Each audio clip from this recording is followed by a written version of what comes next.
سلام دوستان عزیزم، امیدوارم حالتون خیلی خوب باشه. یه آنباکس دارم براتون. آنباکس یکی از گوشی‌های میان رده که از قیمتی خب توی بازار خیلی شبیه میان رده ها نیست، اما گوشی میان رده از یه برند تقریبا تازه معروف شده برای خب خیلی‌ها. برندی هستش که چند سالی داره کار میکنه، اما الان جدیدن خیلی اسمش شنیده میشه، یعنی وان پلاس نورد اینجاست.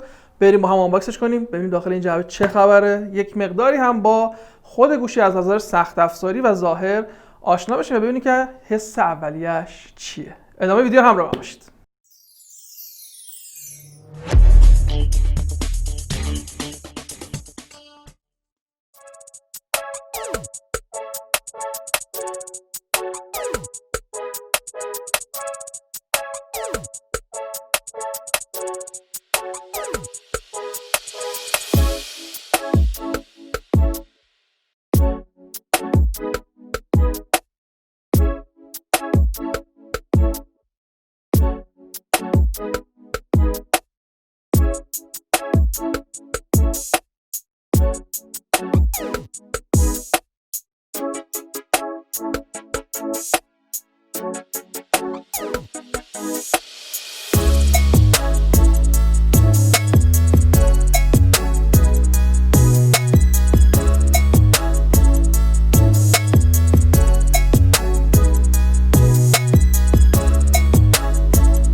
خب این جعبه وان پلاس نورد بود. دیدیم که داخل جعبه دستگاه چه اقلامی موجوده، همون کابل قرمز رنگی که مخصوص وان پلاس و برای نورد هم همون در نظر گرفته شده. من اینجا رنگ خاکستریشو در اختیار دارم، همونطور که دیدید که یه رنگ تقریبا مات.